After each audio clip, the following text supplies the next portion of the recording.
Bueno, vamos a estudiar Ageo 2. Antes de empezar con el texto, quiero poner el contexto histórico. Voy a mostrarles un diagrama que parece muy complicado, pero voy a intentar hacerlo menos complicado. No leen las palabras, están en inglés, pero acá básicamente es un gráfico del historia de Israel desde 1000 años antes de Cristo, acá siendo 1000 años antes de Cristo, y acá no se ve muy bien, acá dice 500 años, así que esta línea representa 500 años de tiempo del pueblo de Israel. Acá en el medio, acá esta sección muestra los reyes. Okay, entonces al principio tenían un solo rey. El rey Saúl era el primer rey. Después David, el segundo rey, más o menos en año 1000 antes de Cristo. Después Salomón, el tercer rey. Estos blancos, cuando ves acá blanco y negro, sí. El blanco representa que hicieron bien, las cosas bien en frente del Señor. Y el negro representa mal. Entonces Saúl empezó bien, pero después le fue mal. David fue un rey ejemplar, hizo muchas cosas bien, también tuvo cada hombre tiene sus fallas. Sabemos que David no es un rey perfecto, eso es como hablando en general, ¿no? Que hizo bien. El reino expandió mucho cuando David era rey. También Salomón terminó construir ese templo magnífico, el templo de Salomón, pero después Salomón empezó a pecar y terminó su reino mal, y su hijo Robón, no sé si, fue rey después, pero él era un rey no muy bueno. Entonces hubo una guerra civil, una guerra política, y dividieron, el reino dividió. Entonces tenía el reino del norte, Israel fue como constituido de 12 tribus. Entonces 10 de las tribus fueron fieles, fueron al reino del norte, y 2, ¿alguien sabe cuáles 2 fueron al reino del sur? Judá y Benjamín. Entonces, ahora por eso ven una línea acá de reyes. Estos son los reyes del norte. Y fíjate que todos eran malos. Todos obligaban a los pueblos a adorar dioses falsos. Imagínate, Dios viendo eso, mi propio pueblo adorando dioses falsos, haciendo injusticia.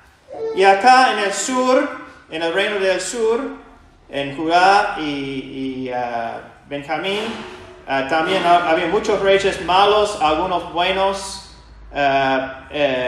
Y bueno, estas líneas acá, arriba y abajo, representan profetas, que Dios mandaba profetas. Por ejemplo, Elías. Estos fueron reyes que Dios envió al reino del norte. Los profetas decían, no están andando bien, fíjate, no están obedeciendo las leyes. Entonces Dios, si siguen así, Dios les va a castigar, como una advertencia, ¿no? Entonces Dios envió muchas advertencias, y al final decía que terminó el reino del norte en más o menos 720 antes de Cristo, y fueron exiliados a Asiria. Okay. Y muchos murieron también porque fueron atacados y conquistados por el imperio de Asiria en esta época. Pero como fue el reino del sur fue más o menos no tan malo, Dios les fue un poco más paciente, pero igual les envió profetas como Joel, Abías, Isaías, Miqueas, Nahum. Okay, todo eso son profetas enviados por Dios, ¿no? Para hablar sobre la injusticia y maldad en el pueblo. Y Dios por fin puso fin al reino del sur en más o menos 600, 580. Y en esa época ya Asiria ya fueron conquistados por los babilonios. Entonces fueron los babilonios que conquistaban a Jerusalén, destruyeron el templo y obligaban, o sea, muchos fueron matados ahí directamente, y muchos murieron porque hicieron como sitio contra la ciudad, y muchos murieron de hambre, y los demás fueron obligados a ir a vivir en Babilonia, ¿no? Después, más o menos 50, 60 años después, ¿quién conquista a los babilonios? ¿Alguien sabe?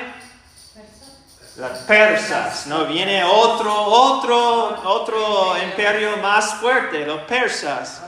Conquistaban los babilonios y ellos tenían la política de no hacer enojar a los dioses de los distintos, porque en esa época muchos pensaban que dioses eran como territoriales, como un dios vivía en esa zona, otro dios en esa zona. Entonces ellos dejaban a todo el pueblo de Israel, no todo a un golpe, pero en tandas, en más o menos 535 años antes de Cristo, dejaban muchos volver a esa tierra, ¿no? Una tierra ya conquistada, el templo ya totalmente derrumbado, y entonces esa es la situación histórica ahora de ese pueblo que venían, esta distancia entre Babilonia y Israel son 1200 kilómetros, y no tenían autos, no tenían aviones.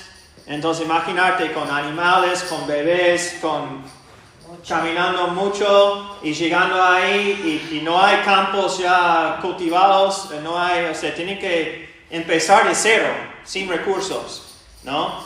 Entonces, ese pueblo eran un grupo de personas que intentaban reconstruir la vida normal que habían perdido la vida normal.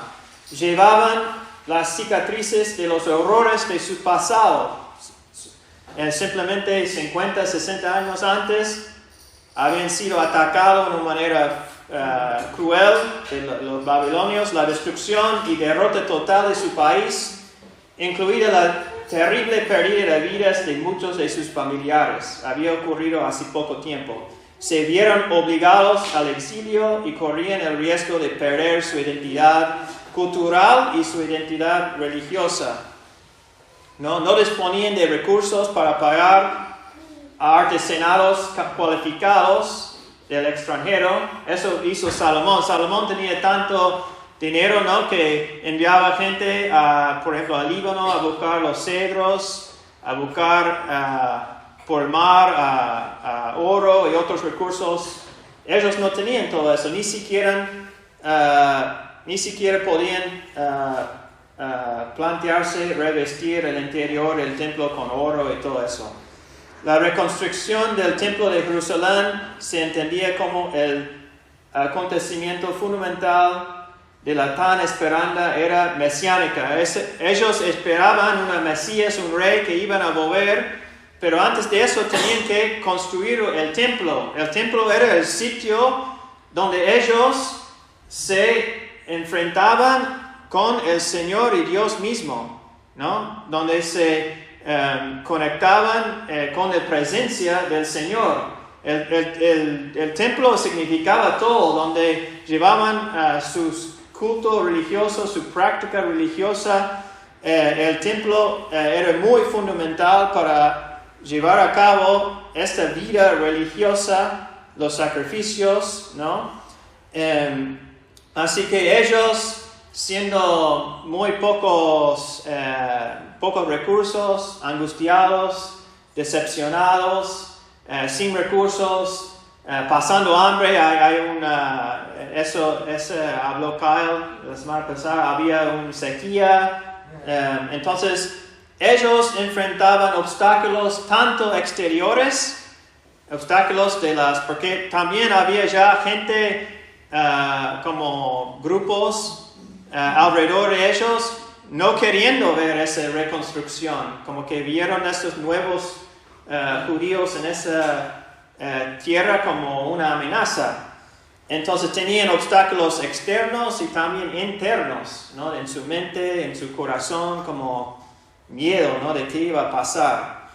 Entonces ahora vamos a leer el texto de capítulo 2, donde Dios habla de vuelta, y esto es 27 días después de que empezaron a obedecer el primer profecía de Ageo, ¿no? La primera profecía que fue, tiene que empezar a construir, seguir construyendo el templo. O sea, está bien que pueden arreglar su propia casa, pero no dejar de enfocar en construir el templo, porque el templo es importante para poder tener esa vida religiosa.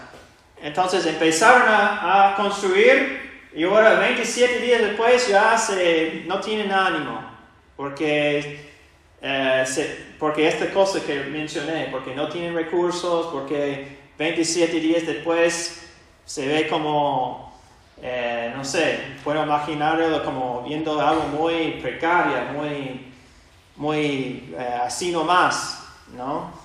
Como a veces mis chicos vamos al Parque Kempes y empiezan a poner ramas, a hacer una pequeña choza, y bueno, para ellos quizás algo grande, pero viéndolo afuera como que eso no va a aguantar una tormenta, nadie puede vivir ahí, pero es como así nomás.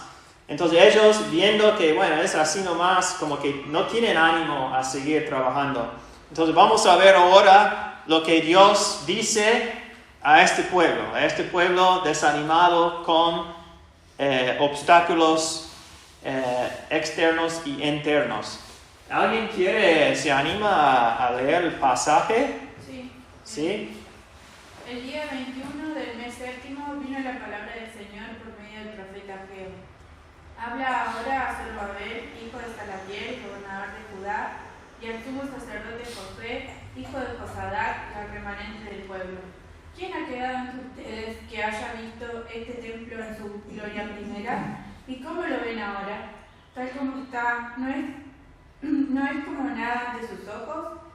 Pero ahora esfuérzate, Zorobabel, declara el Señor. Esfuérzate tú también, Josué, hijo de Josadac, sumo sacerdote, y esfuércense todos ustedes, pueblos de la tierra, declara el Señor, y trabajen porque yo estoy con ustedes, declara el Señor de los ejércitos. Conforme a la promesa que les hice cuando salieron de Egipto, mi espíritu permanece en medio de ustedes. No temen, porque así dice el Señor de los ejércitos. Una vez más, dentro de poco, yo haré temblar los cielos y la tierra y el mar y la tierra firme, y haré temblar a todas las naciones. Vendrán entonces los tesoros de todas las naciones, y yo llenaré de gloria esta casa, dice el Señor de los ejércitos. Mía es la plata y mío es el oro, declara el Señor de los ejércitos. La gloria postrera de esta casa será mayor que la primera, dice el Señor de los ejércitos.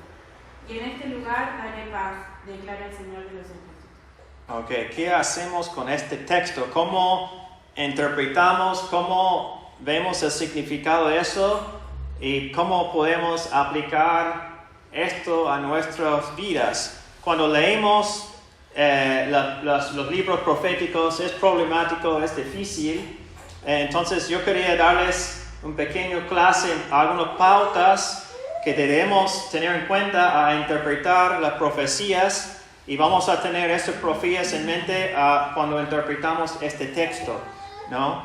Muchas veces en las profecías los profetas hablan, y es un poco como vemos acá cuando estamos acercando las montañas. A veces vemos las primeras sierras, y después hay montañas más grandes en el fondo que son como medio borrosos.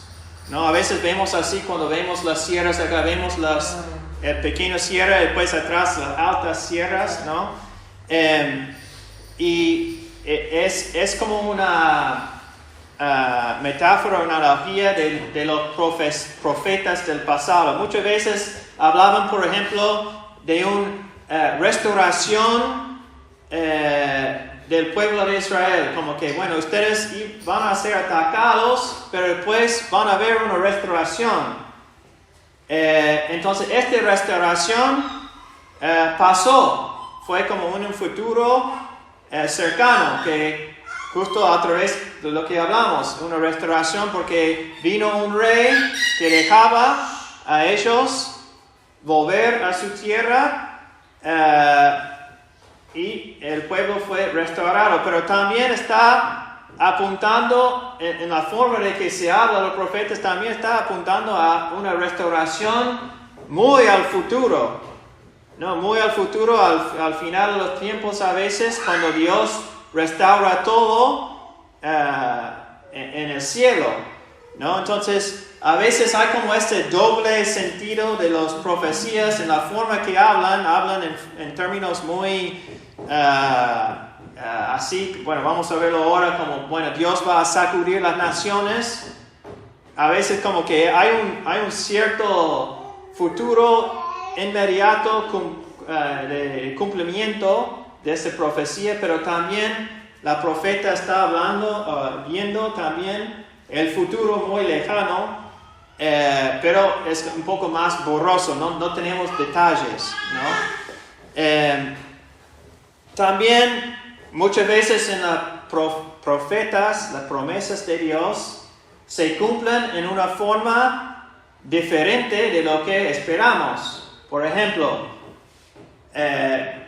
Dios dice a Abraham: voy a garantizar una familia tan numerosa como las estrellas del mar. Entonces, de una forma literal, sí, después de los tiempos llegaron a ser muchos los descendientes de Abraham. Este es como un cumplimiento concreto, físico, literal de la promesa dada a Abraham, ¿no?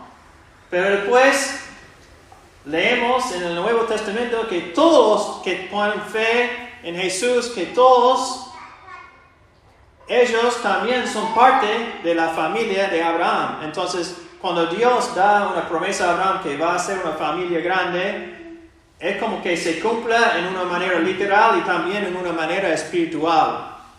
¿Se entiende? ¿Me están siguiendo? ¿Es difícil o no? ¿Ok? Ponerle un ejemplo.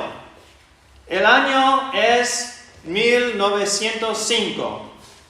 Tengo un hijo de 5 años y prometo a él: cuando tengas 20 años, hijo, te prometo que yo quiero que tengas tu propia forma de mudarse, tu propia forma de transportación.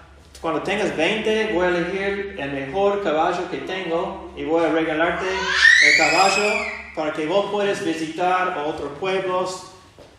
Es tu forma de transportación. Ahora, pasan los años, ya estamos en 1920 y de repente salgo con un modelo T Ford y lo regalo a mi hijo. Esto te prometí que iba a darte transportación y esto es la promesa. Entonces vos pensás que mi hijo va a quejar: no, pero vos me prometaste un caballo. No, tenía que ser un caballo. Entonces a veces tenemos que tener cuidado, a veces es complicado como poner demasiado énfasis en la manera que nosotros pensamos que Dios debe cumplir sus promesas. Eso fue justamente el error que los judíos hacían cuando Jesús llegaba. Dicen: no puede ser, vos tenés que ser rey político. Era en sus mentes que la profecía tenía que cumplirse en una tal manera según ellos interpretaban.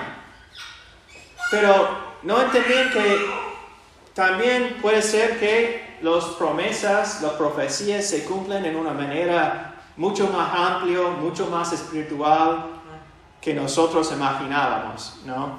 Entonces, A veces tenemos que tener cuidado con esos profecías, cuando venimos a interpretarlos, ¿no? Ahora vamos al texto y vemos cómo este ejemplo de las dos montañas nos ayuda a interpretar a Ageo. Por ejemplo, habla de esta casa. Vamos ahora, dice que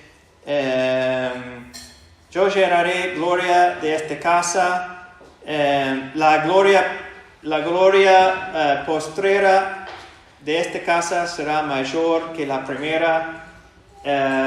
Y habla de que tesoros de todas las naciones van a llegar a esta casa. ¿Okay? Son palabras literales. Esta casa va a tener gloria mayor. Imagínate vos, nosotros trabajando en reconstruir un templo y escuchamos Dios diciendo, va a tener gloria mayor que el templo de Salomón. Y el templo de Salomón era enorme. Pero ¿sabe lo que pasó? Literalmente, después, entre esta profecía, entre 500 y 0, de la llegada de Cristo, muchos gobernadores, muchos imperios, reinos, llevaban plata, oro, regalos, tributos, llenaban de vuelta, porque también en esa época los templos eran también el depósito de oro, de tesoros de los reinados, ¿no? Por ejemplo, el rey Ptolomeo II, Filadelfo, que vivía en 285 antes de Cristo, envió regalos espectaculares al tesoro del templo. El rey Antíoco III el Grande, en 200 años antes de Cristo, donó enormes cantidades de oro y plata y diferentes objetos.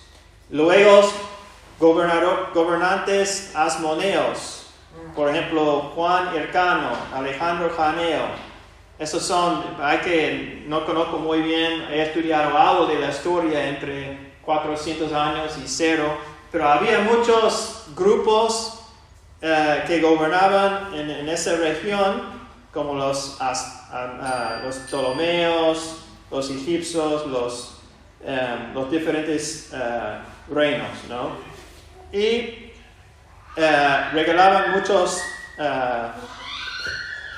de estas cosas de oro al templo, ¿no? Errores.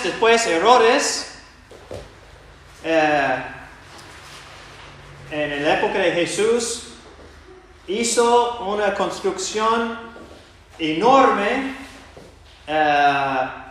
para agregar, para ampliar el templo. En esa época, él como decidió ampliar la plataforma del templo, del área donde está asentado el templo, él decide hacer como un sitio, una plataforma, una maceta para ampliar. Y dice que en esa época era la mayor plataforma construida por el ser humano hasta ese momento de la historia. Era ciertamente uno de los mayores proyectos de ingeniería del mundo antiguo, ¿no? Y yo confirmaba esta cita por varios historiadores. Entonces fue así. Dice que cuando las personas vieron el templo que Jesús vio en esa época, estaban contemplando uno de los complejos arquitectónicos más espectaculares del mundo, que abarcaba aproximadamente 14 hectáreas y rodeado de enormes murallas y columnatas. Entonces llegó a tener, la gloria postrera de esta casa será mayor que la primera. La primera quiere decir el templo de Salomón. Entonces, ¿cumplió esta promesa? Sí, porque tenía hablando literalmente, gloria tenían mucho más grande, mucho más amplio, En algunos sentidos sí. En algún sentido sí. Tesoros de todas las naciones llegaban ahí, ¿no? Pero también debemos esperar que estas promesas tienen un cumplimiento más amplio, más espiritual, ¿no? Cuando Cristo entró al templo, ya el templo tenía una gloria mucho más amplia. Y mucho más amplia aún cuando Jesús decía, yo soy el templo. Ustedes, esto es tu forma de adorar a Dios, esto es tu forma de conectar con el Dios mismo, pero ahora soy yo el templo. Ahora, todo tu culto religiosa, toda la forma y la manera en conectarse y encontrarse Dios, ahora no se encuentra en el templo. Ahora Jesús dice, yo soy el templo. Entonces esa casa ya cumplió su rol, ¿no? Esta es una cita quizás un poco técnica, les leo a ustedes. Usa la palabra escatológica. La escatología es el estudio de los fines del tiempo, ¿no? Entonces, él dice, el cumplimiento de esta promesa tiene una aplicación literal y escatológica. El templo construido por Herodes fue, en efecto, aclamado como magnífico. Sin embargo, su aplicación futura trasciende el significado empírico de esta casa y debe evaluarse en primer lugar en función de la contribución de Dios mismo y en segundo lugar en el contexto del día del Señor y por lo tanto como una realidad de fe. En esencia, el templo del Antiguo Testamento encuentra su cumplimiento definitivo en el Señor del templo, que es mayor que el templo, es decir, Jesucristo. El cumplimiento final coincide con la consumación cuando el Señor Todopoderoso y el Cordero reemplazarían el templo como templo de la ciudad en el cielo, ¿no? También vemos esto, ¿no? Jesús mismo, el Nuevo Testamento, ¿dónde tengo acá? Esto es como el Nuevo Testamento dice, de Jesús dan testimonio todos los profetas, de que por su nombre todo el que cree en él recibe el perdón de pecados. Mateo 5:17, Jesús mismo dice, no piensen que he venido para poner fin a la ley o los profetas, no he venido para poner fin, sino para cumplir. Él dice, yo mismo cumplo las promesas ¿de quiénes? De los profetas. Y él dice, esto es también Jesús hablando a sus discípulos. Jesús explicando, comenzando por Moisés, esto quiere decir los libros de la Biblia que Moisés escribió, es decir, Génesis, Éxodo, Levítico, Números, Deuteronomio. Los primeros 5 libros fueron escritos por Moisés. Y continuando con todos los profetas, los libros proféticos, Jesús explicó lo referente a él en todas las escrituras. Entonces, debemos ver cuando leímos Ageo o otros libros del Antiguo Testamento, debemos ver un cumplimiento en Jesús, ¿no? Pero no implica que debemos también olvidar de la manera literal también que cumple la profecía. O sea, es como un doble cumplimiento. ¿Me están siguiendo? Sí. Okay. También habla de un temblor de las naciones o un sacudir las naciones. Dentro de poco haré temblar los cielos y la tierra. Dentro de poco. Bueno, justo después de los persas, ¿quién vino? Alejandro el Grande, los griegos. Después, cuando murió él, se dividió en 4 diferentes reinos. Después un reino ataca a otro. Después otro. Después los judíos por los asmoneos, o sea, era un temblor de naciones, ¿no? En otras versiones habla de un sacudir las naciones, ¿no? Entonces esto también tiene un cumplimiento literal en esta época, pero también está apuntando en el futuro Dios va a sacudir todas las naciones y poner fin a todo. Ahora, en su manera, no debemos decir, bueno, va a ser así, porque vamos a equivocarnos, porque muchas, por ejemplo, en la época medieval, cuando era la guerra de 30 años, había una guerra muy fuerte y todos empezaron, viene el fin del mundo porque Dios está sacudiendo las naciones. O cuando hubo esa guerra fría entre los Estados Unidos y Rusia, todos empezaron, ese es el fin, ese es el Og y Magog, como que intenten de poner su interpretación como debe ser. Sabemos que Dios va a sacudir las naciones, sabemos que Dios tiene control, pero no podemos poner nuestras condiciones sobre cómo Él quiere hacer las cosas, ¿no? Otra cosa acá para ayudarnos. Okay, otro diagrama acá. ¿Se puede verlo o no? Sí. Ok, nosotros queremos ahora aplicar este texto a nuestras vidas hoy. Queremos aplicarlo. Cuando leemos el texto,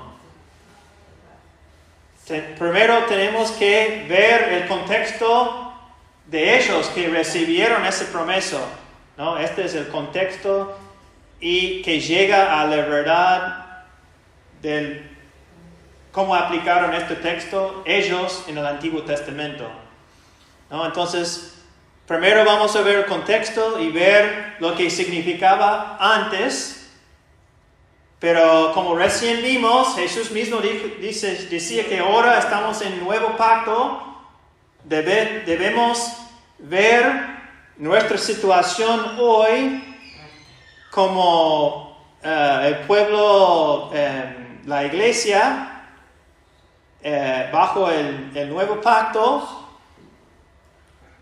y ahí ver cómo podemos aplicar, cómo es el significado y relevancia a nuestras vidas. ¿Okay? Es todo como un recorrido. ¿Okay?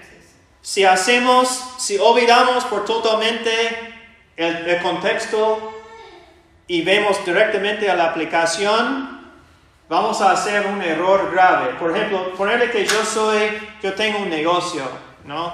Estoy empezando un negocio y leo este texto y habla de esforzarte y tesoros de todas las naciones van a venir a ti. Entonces, sí, Dios me está hablando, si yo trabajo muy duro, voy a ganar clientes de todo el mundo y voy a tener mucho éxito.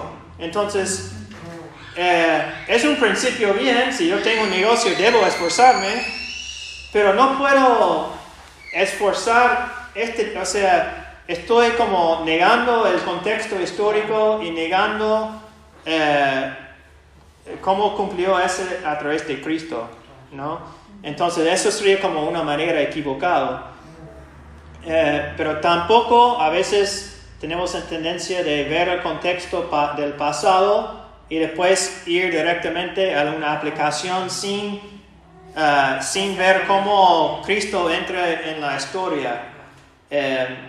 ¿No? Entonces podemos decir, bueno, ellos eran un pueblo con pocos recursos y Dios estaba hablando a ellos, esfuércense a seguir construyendo el templo, y bueno, nosotros debemos hacer lo mismo hoy, esforzarnos en nuestros trabajos, esforzarnos en las cosas que hacemos, que es un buen mensaje, pero no toma el panorama total del pasaje, ¿no? De que ahora el templo que estamos construyendo, el reino de Dios, no es el templo, no es algo físico, pero es Cristo mismo que queremos construir. Y Cristo mismo es la cabeza de ¿qué? cómo está construyendo su reino en la tierra a través de iglesias locales, a través de ministerios, a través de la predicación de su palabra, a través del servicio al otro. Entonces, bueno, ahora tomando todo eso en cuenta, ahora intentamos de poner relevancia a esto a nosotros hoy en día, ¿no? Yo tengo 3 puntos acá que quería mencionar. En primer lugar, puse acá, a pesar de todo lo que sucede, Dios es soberano sobre las naciones, en Él todas las cosas subsisten, lo que leemos hasta hacía 2 semanas con Martín, y Él es rey de reyes. Nosotros hoy en día a veces, creo que a veces ponemos, la política tiene mucha importancia, sirve, a veces hoy vemos mucho incertidumbre, ¿no? En lo que Dios está haciendo con las naciones, justo como ese pueblo judío, ¿no? Ellos tenían miedo de qué pasa si los persas vienen y nos sacan de vuelta, o qué pasa si Alejandro Magno viene o otro imperio como él viene. ¿Qué pasa si cambia las reglas, cambia las leyes? Y creo que Dios está diciendo, yo estoy con ustedes, yo tengo control de todo. Soy yo que hace temblar a las naciones. Entonces sí, la política sirve, pero no caemos nuestro ánimo, porque Dios es soberano, Él tiene control de todo, ¿no? Sobre todas las naciones. Nuestra esperanza es en el reino que Jesús está construyendo, no en lo que cualquier otro gobernante puede prometernos, porque Dios puede quitar las naciones en cualquier momento que quiere. Ahora, el primer punto de relevancia es, tenemos confianza en que Dios está en control de lo que estamos haciendo nosotros acá, que Él tiene control, Él es soberano, y va a seguir construyendo su reino porque está con nosotros. Punto número 2, cuando se trata de edificar el reino de Dios, como ellos intentaban de hacer en esa época, y también nosotros hoy en día estamos intentando de edificar el reino de Dios, Él puede hacer algo grandioso con algo pequeño. Ahora tenemos algo pequeño, precaria, ni tenemos edificio propio, somos 12 personas. Somos como este pueblo judío que quizás vemos esa iglesia que estamos construyendo y pensamos, ¿qué va a hacer Dios con esto? ¿Qué realmente significa algo? Pero no soy yo que debo preguntar eso, porque Dios ya promete que Él puede hacer algo grande de esto, ¿no? Entonces, de hecho, en Filipenses, ¿alguien puede buscar en su Biblia Filipenses 1?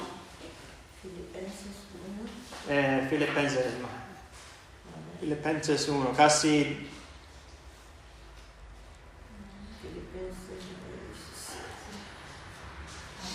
Gálatas, Efesios, Filipenses, Colosenses, son 4 libros muy chiquititos ahí. Capítulo 1, creo que sí. Esperamos que se encuentran.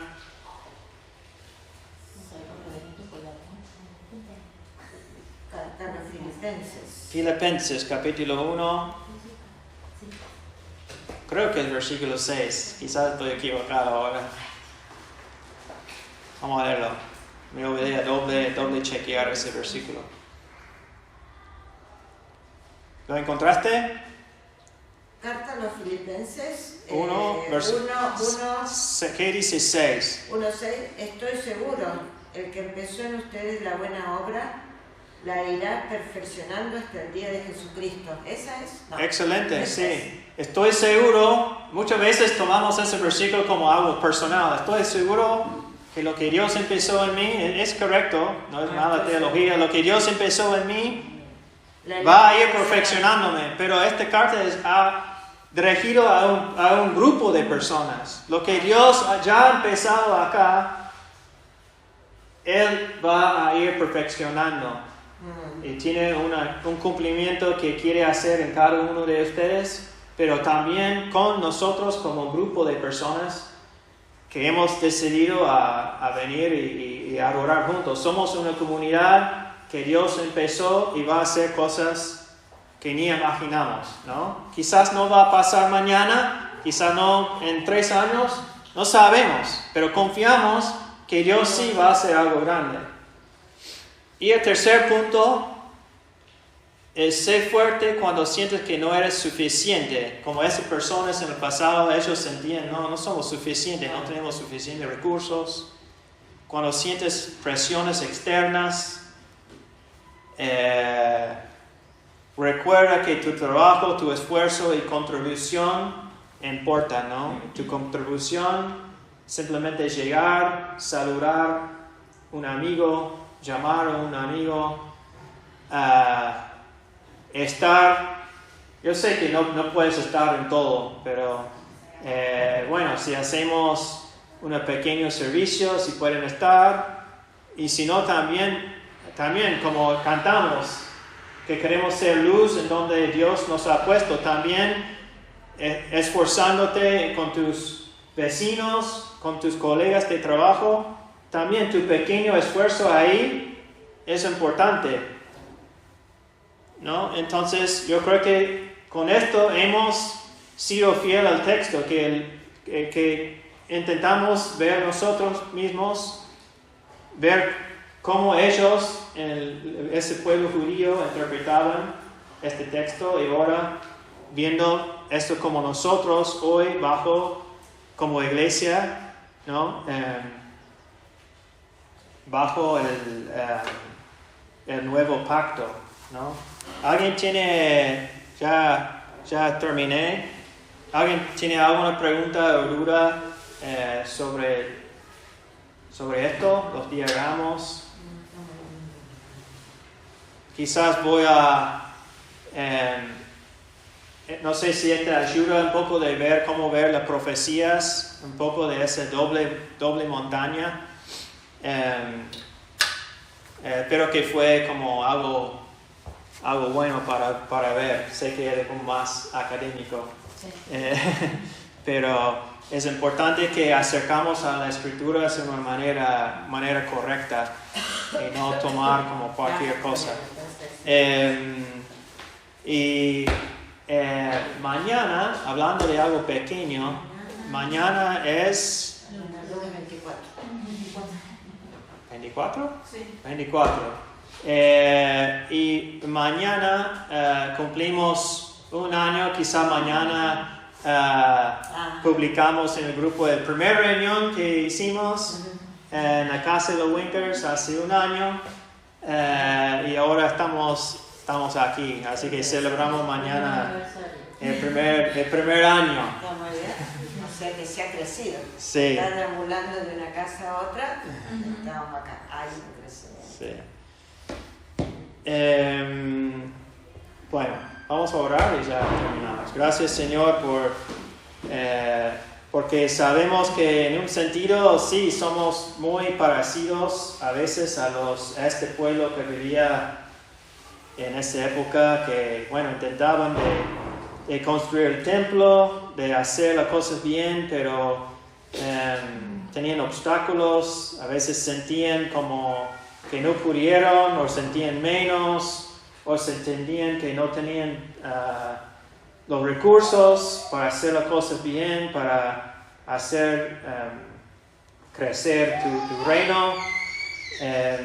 Pero nosotros a veces sentimos así también, que cuando se tratan de tus cosas, de engrandecer tu reino, a veces sentimos que ¿qué debo hacer yo?